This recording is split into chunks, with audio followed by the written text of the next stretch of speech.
We're back for game 2. Region versus Mugs is Mexican here in the Ultimate Series Solstice. I always want to say winners bracket for some reason, but I don't know why, because this isn't the winners bracket. Anyway, it's the Ultimate Series Solstice round of 16. We've got Region up 1-0 here in this game 2, as Mugs is Mexican went for a team that was oriented around team fighting and pushing last game and just didn't do either of those things and understandably lost rather quickly in about 27 minutes. So we'll see if they can manage to do a little bit better this game. The laning phase for Reason was extremely strong last game, and they just took that advantage and pushed the crap out of the Hellborn team and took a very easy victory. Really was never in too much danger of being lost. Good luck, Epstein. So we'll see what this game brings. Mugs is Mexican, of course, taking down a couple of other strong teams. Earlier on, I believe they beat Tang Zhang Pang and then somebody else that I don't remember, but I could look it up.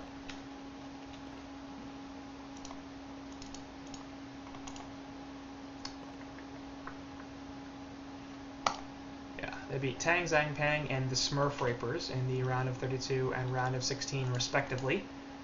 And neither of those teams perhaps meaning too much for you. TZP Gold/Diamond Division team, so we've seen them a couple times before. The Smurf Rapers, I don't think we have seen them, but they're a high-level Gold Division team, 41st overall or something like that, somewhere in the 40s. So certainly two teams that knew what they were doing, and MiM took them both out fairly effectively, so it showed some pretty solid play there. But last game seemed to have some issues running into the wall that is Reason Gaming, obviously 3rd overall in Hot Tour standing points, so a bit of a different level compared to those guys that are bouncing down to Gold and the guys that can't even get to Diamond in the first place. So perhaps we'll see something else coming out here from the guys on Mugs is Mexican. Certainly, it seemed before that they've got the team composition, they've got the drafting ability, they have the individual player skill to make something happen. And perhaps that will come out this game, give us a nice game 2, and perhaps even force into a game 3. Come on, guys. I believe in you.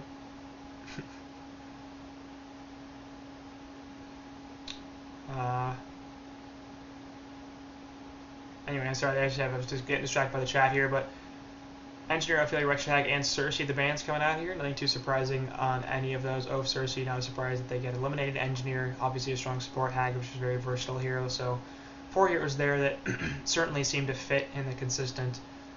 Yeah, first band stage, that's fine. Nothing going on like it's crazy, like, I don't know, Bombardier.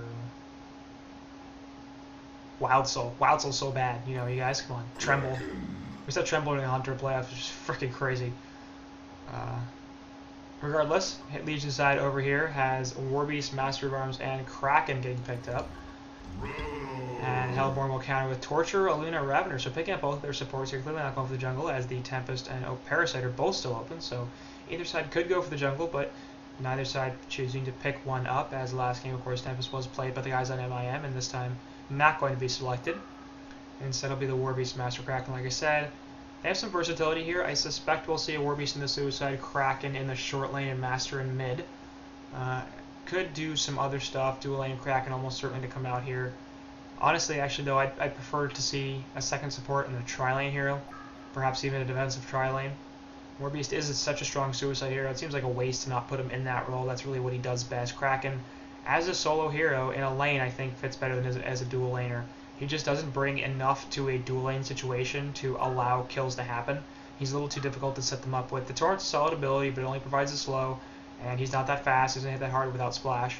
The charge is just a nightmare for setting things up. You need the positioning of it to be so perfect that you can't really rely on it. Once you have a portal key, it's much easier, but obviously in the lane phase, you're not going to get a portal key, so not going to be very helpful there. I feel like Kraken is so defensive, he's so strong in a 1 versus 2 situation that putting him in a solo mid where he's likely to get dual lane, and I think with this Rav, there's a reasonable chance they will see a dual lane. Now, Reason Gaming does love to run tri-lanes, so that doesn't mean this won't be a tri-lane. Aluna, Torture, Ravener is an extremely strong tri-lane, triple stun there, nice setup for the ball lightning from Ravener, so could certainly be some awesome stuff coming out there in terms of tri-lane from Reason and 2 dual lanes in the other 2 lanes. But I think at this point, if I were Legion, I'd bank on running a defensive tri-lane, get themselves a really hard carry in that short lane. Moon Queen's available. Moon Queen's available. And then another support that will... Glacius going to be there. Obviously, a strong tri-lane support as well. Thunder Blast hitting multiple heroes and Ice Imprisonment for the one you want to focus. So that gives them an immobilize, a stun, a few nukes, and this is really the 2 lanes here that could do extreme support heroes that could do very well in a tri-lane. So I hope we see a hard carry and a defensive tri-lane. It seems to me like that's probably the best draft strategy at this point. Just to try to put all your eggs, most of your eggs in that hard carry basket, and then if Warbeast has a good time up top, great for him. He can be a second carry. Kraken can be a second semi carry if he has a nice time in middle. But you want to make sure that that bottom lane nets you a hero that can carry you into the mid and late game, because I think without that it's going to be very difficult to win. And Hellborn so far going for a very mid game oriented lineup, so that could be your window. If you get a hard carry here, then you could say, all right, we're going to be able to get ourselves through the early mid game, and because of that Kraken, his potential in the mid game, Warbeast does fairly well. Not really a hero that's, see, now, don't like that. Kraken not really a hero that will carry you, but that's pretty, sorry, Warbeast not really a hero that will carry you in the mid game. He does need items, he needs a lot of items really, but he's hard to deal with. He's very evasive, he's not easy to gank, so if you put resources into trying to shut him down, you're oftentimes going to end up wasting a lot of resources. But the Swiftblade here is the last pick. Could still be a tri-lane. And I still think I want to favor it just because I don't like Kraken to dual lane. It does not make a lot of sense to me. But I suspect that's what we'll see. Glacius and Swiftblade bottom, Master of Arms Kraken in the middle. I still think the Swiftblade tri-lane with Glacius and Master of Arms in the bottom lane is probably the best choice. You could also aggressive tri-lane it here, but the Warbeast in the short lane just really isn't that great. He doesn't need the tower there, so I'd rather have the defensive tri-lane coming out, to be perfectly honest, because it seems like there's more kill potential there for that tri-lane. Hellborn, meanwhile, picking up the Pharaoh on top of Rav, Luna, Torturer, so they're possibly going for a Suicide Rav unless they go with the aggressive tri. Obviously, Pharaoh has the ability to easily run in really any of the 3 lanes. I think probably best suited as a mid or a long laner, but we'll see what they choose to do. Second stage of bans have already come out, of course, so the last pick goes up. Grenax, Corrupted Disciple, and Solstice are being taken up by Porta, so a couple of short laners and a Suicide, obviously roles that Hellborn had not filled yet. Parasite, Bubbles, and Pyromancer banned out by the Hellborn, so a jungler, a support, and a Suicide / mid hero, so really reflecting that Legion's lineup gave them a lot of options, which is really the sign of a good draft. Well, that's one of the signs. The other sign is actually having good heroes that work all together. But having versatility, not giving away your lineup is a really great thing. Amboy going to be on a Juggernaut Master again, what a surprise. And Hellborn really have options as well. Legion could do any number of things, but I really, really, really think the tri-lane is their best bet. We'll see what they choose to do. Meanwhile, over on the Hellborn side, they could conceivably tri-lane either the Drunken or the Rav. They could dual lane either of both of those heroes. They could send the Pharaoh Suicide. They could Suicide the Drunken. So you can see a defensive tri-lane with Ravener, you can see a defensive tri-lane with Drunken. You can see an offensive tri-lane with Drunken, you can see an offensive tri-lane with Rav. You're probably not going to tri-lane the Pharaoh, that doesn't make a lot of sense. You could see a mid-Rav, a mid-Pharaoh, a mid-Drunken. You could see a Suicide Drunken, a Suicide Pharaoh, you could see defensive dual lanes, you could see offensive dual lanes, you could see a 2-1-2. Hellborn could pretty literally run any one of their heroes, in any combination, and it would work out. And it looks like they're going to run the defensive dual lanes here with Drunken and a Luna up top, sorry, Torturer up top with Ravener and a Luna in the middle lane. I like that. There's a little more damage coming out from burst damage coming out from a Luna, so perhaps a better fit with Ravener in the middle lane. And obviously, really not expecting to land the ball lightning stun at a 2. It does have a small AoE effect, so if you can hit it, if you have 2 heroes that are close enough, and you hit it either on the first or the second bounce, you can stun both, but more than likely you're just going to grab one. Obviously that pairs well with the Emerald Lightning, and of course the Power Throw coming in on top of the Storm Blades does quite well. So we'll see what Hellborn chooses to do there. It looks like they're switching this up a little bit, as it looks like Legion might in fact run the offensive tri-lane. And this is, I think, their second best option right here with Warbeast in the short lane. So like I said, the tri-lane here makes a lot of sense from Legion, but I think I would have preferred it defensively just because Warbeast isn't going to be that good in this long lane, and Legion will counter with a Pharaoh up top and a mid Luna Ravener as expected before, but they're going to transition to Torturer and Drunken Master bottom, and this is going to be hell for Warbeast. No slow, no stun, no escape mechanism until he hits 6, up against 2 stuns, one of which is targeted, and that's just not going to be good times for him. Torturer obviously is also a very strong zoning support, so if they lose lane control here on the Legion side, he will be able to force that Warbeast out of lane if he wants to. Looks like the purported tri-lane up here for Legion is going to break up a little bit. We've got Master roaming middle, perhaps going to help out this Kraken, and Glacius is headed top, so I think Swifty pretty much definitely needs to be dual laned up here, just because a 1v1v versus Pharaoh, he could pretty easily lose this. Pharaoh is really, really good in 1 versus 1 situations, and so is Swiftblade, but he requires his opponent to be somebody that he can kill within the duration of a spin. And Pharaoh is very possibly not that type of hero.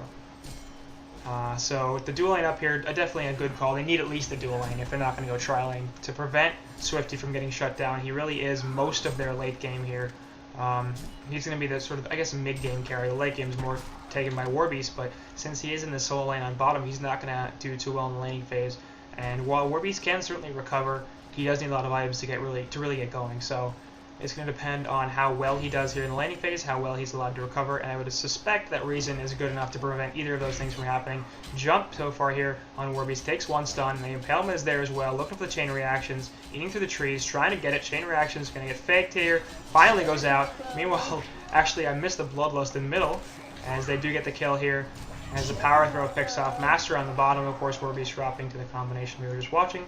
So that's a 2-0 hero kill lead coming out for Reason already. Obviously, the jump from Ravener and Luna, the stuns, the damage from Stormblades and Power Throw, a little bit too powerful.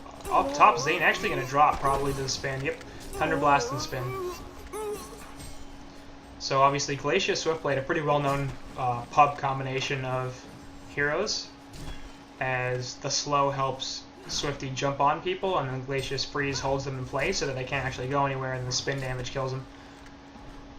Pretty well-known, really. So it looks like this will turn into offensive dual lanes for both teams, really. Up top, Rune going to be contested, will be picked up by Glacius. It's a regen. So going to get all his mana back. Very nice for him. Actually got knocked off by the power throw there, so a bit unfortunate, but obviously no. Obviously Kraken there with his, doesn't have a ball yet, in fact. Sorry, I thought he did. Ball lightning there onto Kraken, takes 1 stun, 2 stuns. Emerald lightning on top of that, looking for the power throw here.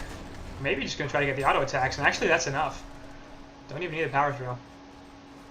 So Arky-Barky on that Kraken, going to be the 3rd death here for the Legion. As there, once again, not off to a good start, down about a 13k gold, 1300 gold, and just under 1,000 experience. Bungalow is going out from Pharaoh for reasons. I don't know why. Reason, whatever. Warbeast has been sort of forced out of lane here by Torture, as that's pretty typical of Torture with that impalement. He will do that to you. He's like, now I'm looking for you. I'm going to find you. And one advantage that Warbeast has, of course, is he can always retreat to the jungle if he needs to. So that looks like what he's going to do. He's going to go here and farm this easy camp with his wolves. He's out of mana, though, and Torture will find him over the hill. Gonna check him out. Chain reactions into Ball Lightning, and now Warbeast is in a ton of trouble. Impalement going off. Master of Arms is here, but it's not going to stop the damage. Flash it away into Ravener. And now Master needs to be a little bit careful, because if Luna catches him this time, it could be their death, but no. So they grab another kill into Warbeast there, as he's just having a hell of a time here, 124 gold per minute. Swiftblade, for one, is at least having a nice time, 350, but both Drunken and Raven are out farming him, as Drunken has entirely complete free farm here in this bottom lane, and Torture now finding the freedom to roam, as they've essentially destroyed Warbeast's chances of doing much of anything in this lane for a while. And this is sort of my issue with the short lane Warbeast is, if this happened to him in the suicide lane, it wouldn't be good, but at least it'd be understandable. Like, it's the suicide lane, that's what happens. This right here is a total waste of a short lane, of a defensive lane that you can use to get a hard carry farmed up, have a good early game, and transition well into the mid, and then start to snowball. Chain reactions, they're going on into the Kraken, will jump away from the Ball Lightning. Emerald Lightning hit a couple, but not going to be enough, obviously, as both heroes are plenty well alive to be able to run away and actually continue staying in this lane.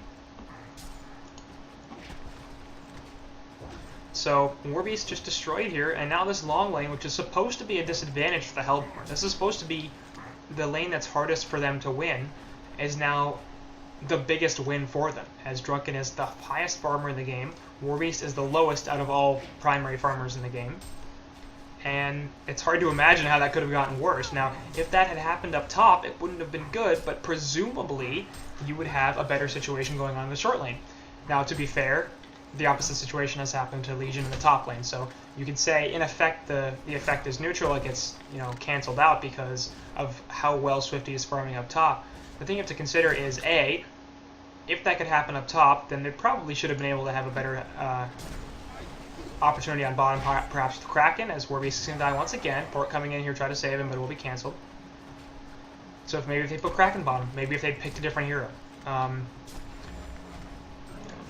The point is basically that just because things happened badly for them top lane doesn't mean you have to say, oh, this necessary sacrifice of that is Warbeast. You could have your cake and eat it too. Like, there's no reason the Swiftblade Glacius lane couldn't have worked, and you could have built a defensive laner down here. Like, I don't know. Actually, Drunken's a good example. Kraken's a fairly solid example. Somebody that would have had decent enough farm. Jeremiah, I don't know. Something. Sandwraith. Would have been interesting. At least he has his escape mechanism early on.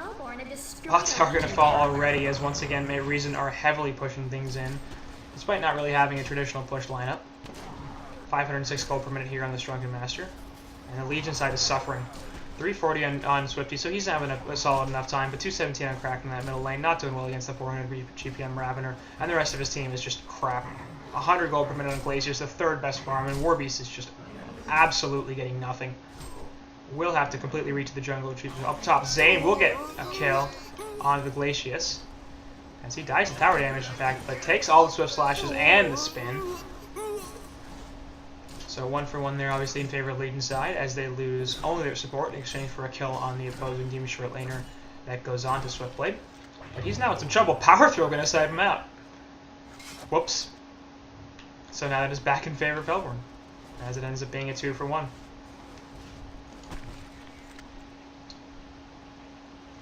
So I'm not a huge fan of the draft here on Legion side. I mean, I don't like how many melee heroes they have. It's often going to create some positioning issues. Everybody's trying to attack the same target. I don't really like their lanes either. And like I said before, the Kraken dual lane just seems like a giant waste. You know, what value is Master adding in this lane? Mostly none. He's died. Kraken's also died, so I guess you could argue that without Master here, they would have killed Kraken a couple of more times. That's possible, but speculative. More importantly, they definitely wouldn't have had that death on the Master. And perhaps with Kraken playing a little more defensive, he could have been fewer deaths. I don't know. Seems unlikely. Just importantly, in a solo lane, if he had 200 gold per minute, that would be a lot more acceptable. On bot, Drunken going to jump by 4 heroes down here, so he's in a lot of trouble. Warbeast's going to get hit a little bit, but actually charge shot and a torrent, so this is definitely be a kill on the Drunken. He's take the spot auto attack. Hasted Torture coming in off of the side, looking to poke somebody. As the chain reactions and Impelment are going on to this Master. He's taking a lot of damage. At least the Kraken gets dropped. Pharaoh ultimate coming in from the side. Puts the Mummy Walls up on the Glacius. Hellfire doing a lot. Glacius going to take a bunch of damage now. Torture tower diving. Just going to die. Thanks to that last hit. Yep, there it is. He was running from it, trying to live, but St. Rox falls. A little too aggressive there. Ravener on the bot. Tormented Soul going out. Actually kills Glacius and nearly getting Warbeast here. Just down to about 20 health. So ends up being a positive trade for the Legion. They take both Torture and Drunken Master and lose their Glacius in return. But that's not really the sort of trade that's going to get them back into this game very fast. Over here in middle, Kraken perhaps in some trouble. No. Ball Lightning there will be eaten. Takes the second stun as well. Stormblades are going out, doing a ton of damage. Drops the Torrent and everything. Eats the chain reactions though, and now Kraken's going to die once again. Charge away, but takes Ravener with him, and he will be fine, as he's running away from the Tundra Blast, and shouldn't be enough to kill him. Off to the side, Swift flashes on Aluna, spin as well, and Aluna's in a lot of trouble. Will just, oh my god. Glacius, oh my god. Ball Lightning misses. Oh my god, Aluna, trying to die to the neutrals here, and will do so. Has to attack them. There it is. Haha. Torture getting chased down by Warbeast here. Obviously not level 6, so having some issues with this. Now Ravener has the Ball Lightning, going to use this to kill Warbeast. Chain reaction not even necessary. Pharaoh hook onto Master of Arms plus the Mummy Walls, and Blast Shot out of the Mummy Walls, so that's a nice play there, but Swiftblade Slash is going on. Hellfire not doing too much to interrupt. Glacius off to the side, going to get picked by Drunken Master. Swiftblade not fast enough to chase him down either. Ravener has the charges and the Ball Lightning to finish off Master in the background. Mummy Walls go up on the Swiftblade. He's getting chased down. He's in a lot of trouble. Pharaoh going to run away. Torrent goes on to Drunken Master. Going to get charged in here on Ravener, but he's close enough to run away. Swiftblade going to get jumped. Release the Kraken will help finish off Ravener, so finally they get a kill on Hellborn.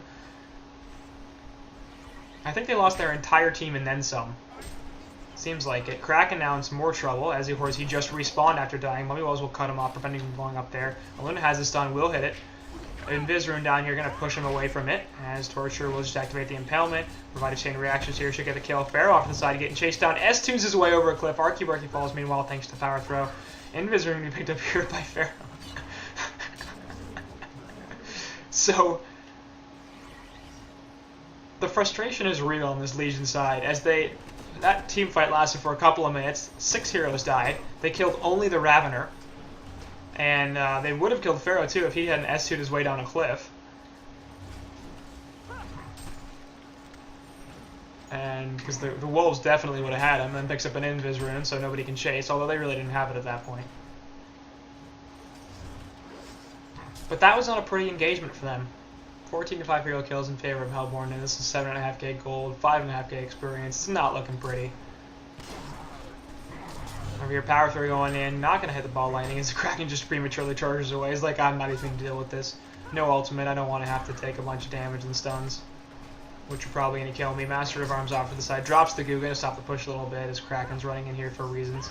He takes a stun, yep, there's the ball lightning, trying to avoid it, not going to happen. There's chain reactions, and the onward lightning, plus the Pharaoh Wrath. Blast shot away on Ravener, not going to matter. Swift slashes will kill off Aluna, so that's a 1-for-1 so far. Obviously, Kraken, better target than Aluna, but Work Lightning going on to a couple. Warbeast running in, fight level 6, looking for something. Putting the ball lightning out, misses, in fact, as he got Ice Imprisonment, and now he's trapped a little bit, trying to run away. Warbeast obviously still in ulti form, a little bit more difficult to chase. Mummy Walls are perfect. Perfect Mummy Walls there. Chain reactions there onto a couple, and that'll stop all the aggression. Actually, this Ravener's perhaps looking for something more. Yeah, he wants kills here. Ball Lightning go in there. Stormblades are out. Will kill Master. He's going to pay for this with his life, but he doesn't care anymore. Tormented Soul won't finish off Warbeast. One more would, but not going to have it up for another 10 seconds. Spin from Swifty actually stops the Power Throw damage. Just not enough to snipe out that Glacius. Tormented Soul from Zane. I'm expecting we'll see. Nope.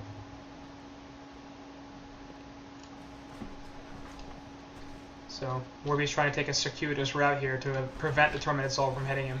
And it actually was already used. Over here, Drunken Master can take the Torrent and a couple of auto attacks here from Kraken, but is totally fine, obviously, at 540 gold per minute. He already has a Bulwark and a Ring Mail, looking for the early Demonic Breastplate. Mid tower getting pushed in, of course, as Hellborn have taken 2 towers so far. This would be their third. All tier 1s. Glyph going out, only going to slow this down, won't actually stop the tower kill, as it is in Deny range.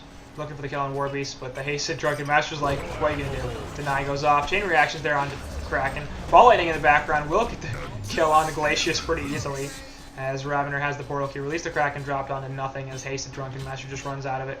Ravener looking for a jump once again onto Warbeast. Chain reactions are available. Will hit them. Tormented Soul is there. Jump from Ravener once again. Easily kill Warbeast. And I think Legion are eyeing that 15-minute mark. Spin from Swifty. Obviously doesn't stop the Drunken Master lunge and stuff, but he won't take as much damage. Off to the side, Swift Blade has Swift Slashes in 1 second. For some reason a pause going out, but we're just going to skip straight through that.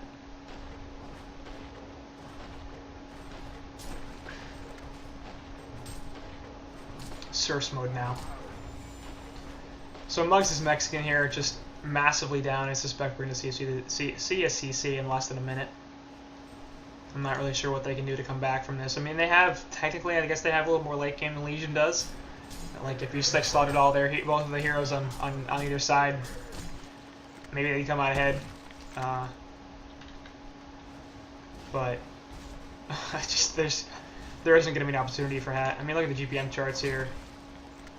Drunken's massively out farming everybody. Swiftblade has 300 gold per minute, which is fine. It's not the worst, 14 minutes in. But if that's your best farmer and your second best farmer is under 200 GPM and the rest of your team is barely over 100, including Warbeast, like, you're not going to win the game. It's pretty much over. Especially because Swifty's not really a hard carry. He's more of a semi-carry. He's sort of in between the carry and semi-carry roles. He will carry harder than a lot of the traditional semi-carries. Wrath of the Fairy going to jump Kraken here. Easily going to destroy him as the Drunken Master finishes him off. Power Throw will spot out Master, and he's in a lot of trouble here as Drunken's chasing him down with the ultimate active. putting the ultimate down as Glacius doing some damage to Drunken, and he's just going to run away now. Warby's obviously still in ulti form, looking for a jump. Juke there from Drunken, going to get the kill on the Glacius in the meantime. Warby's still chasing, now gets Mummy walled out. Swift Blade says there goes Drunken, but Swift Slashes will stop some stuff. Will also stop the Ball Lightning there with the spin, but now he's still in some trouble as Ravener can chase him down with a little extra speed. Power Threat actually just going to snipe him, and that's a CC vote.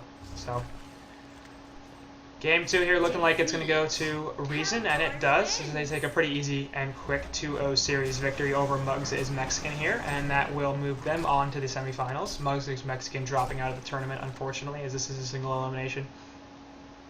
A little disappointing there, I think, for them. They played pretty well in the first 2 series we saw them in, and I expected a little bit more out of them, to be honest. But they just got steamrolled by Reason Gaming. There's nothing that's too shameful about, really. One of the best teams in Holland. They've been around for a very long time, too. One of the more stable teams, really, since their Justice League and Q Squad 777 days. So, not really that surprising or shameful, like I said, but it is a 2-0 series victory for Reason, and it does happen pretty quickly. So, we'll see what the next series brings, as this one is won by Reason Gaming 2-0.